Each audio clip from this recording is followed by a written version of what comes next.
selesai belum tuntas, baru berapa katanya baru 50 yang dicabut Prof, atau yang dibatal. Pertama itu kan ada sertifikat yang sudah diumumkan ilegal. Nah, sertifikat yang ilegal itu kan dikeluarkan oleh siapa, tanggal berapa, pejabatnya siapa. Itu aja panggil dulu. Kenapa kamu mengeluarkan ini? Atas suruhan atasan, atau atas kolusi bawahan, atau dia ikut kolusi. Nanti akan ketahuan kok itu. Karena ada dokumen-dokumen pendukung ketika sebuah sertifikat dibatalkan. Apalagi ini yang dibatalkan ratusan. Itu kan gampang sih. Lalu kemudian pelaku pemagaran, ya betul Pak Trenggono ya sulit ngambil tindakan.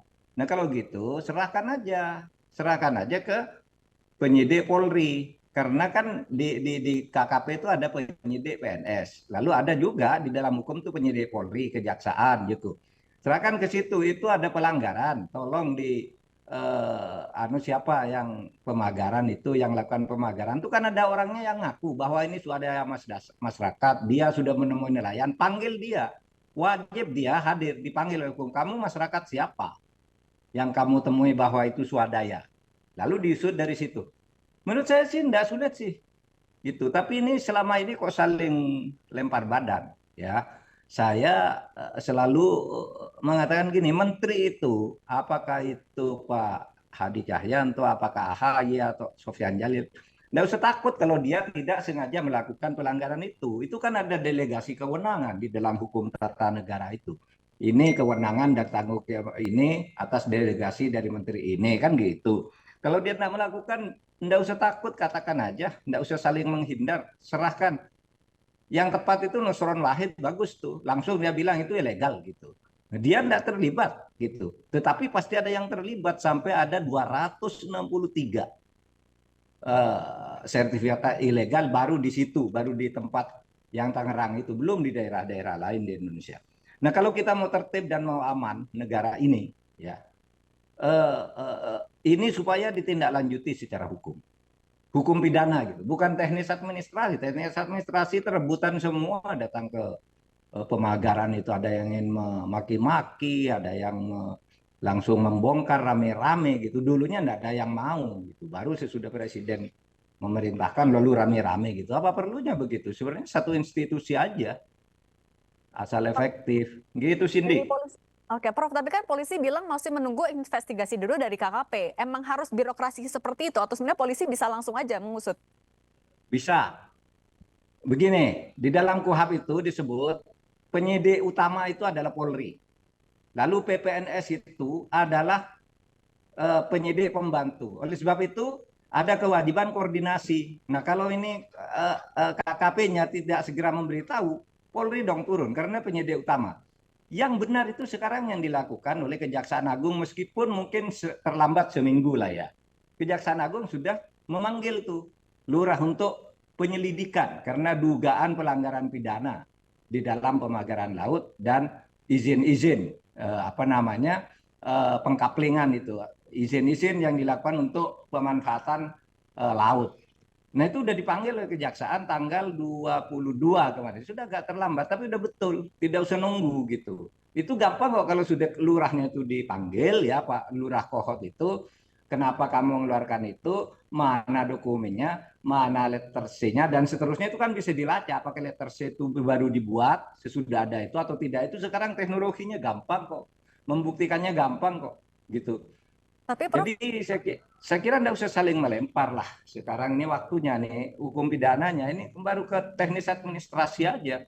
Administrasi pun belum selesai, belum tuntas. Baru berapa katanya baru 50 yang dicabut Prof, atau yang kalau misalnya dibatalkan. sebenarnya untuk mengusut pidananya tinggal men-tracing siapa saja yang terlibat dalam penerbitan sertifikat. Tapi kenapa menurut Anda alot sekali untuk mengungkap dalangnya? Nah, mungkin itu karena tracing itu mungkin akan menyangkut dirinya bisa saja atau keluarganya.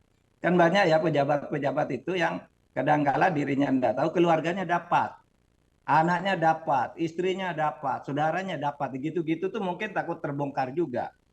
Gitu bisa saja itu terjadi. Tapi apapun sikap untuk menyembunyikan itu adalah salah secara hukum. Itu merusak negara gitu. Kalau Anda merasa bersih ya serahkan aja, buka semua. Kasih tuh KKP, ATR, BTN, kasih ke polisi, kejaksaan, Pak, tolong ini nih, salah ini, tolong Bapak sidik gitu. Gitu. Penyidik kami mungkin tidak mampu karena ada orang dalam juga yang terlibat, kan bisa begitu. Hukum membuka itu dan membunyikan itu.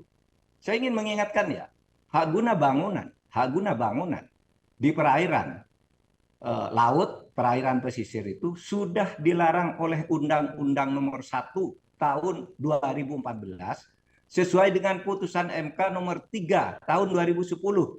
Dilarang pemberian hak bangunan, hak usaha dan sebagainya kepada perorangan dan korporasi di perairan pesisir. Itu jelas bunyinya. Yang dibolehkan itu adalah eksplorasi dengan izin tertentu, bukan seperti itu. Izin tertentu itu misalnya reklamasi, eksplorasi apa? Eksplorasi terhadap tambang-tambang di bawah laut gitu. Itu boleh dengan izin tertentu.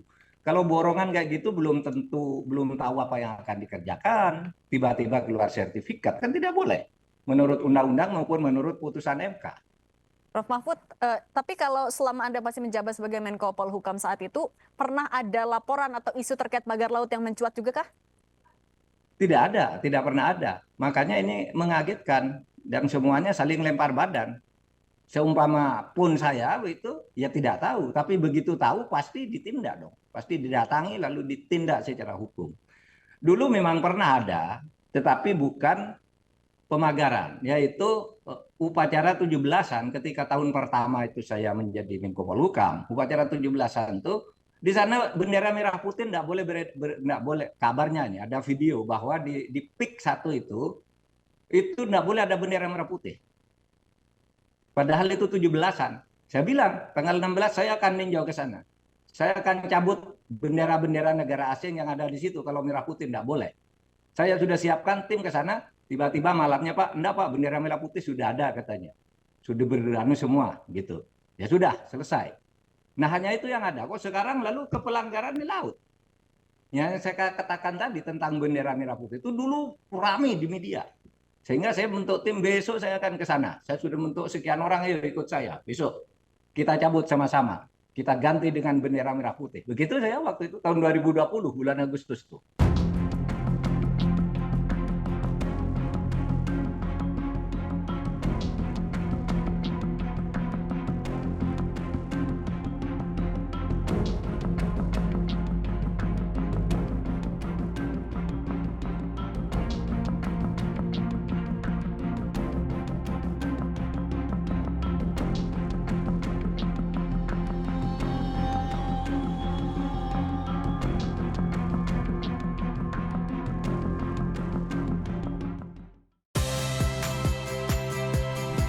Saya Audrey Chandra, saksikan program-program Kompas TV melalui siaran digital, pay TV, dan media streaming lainnya.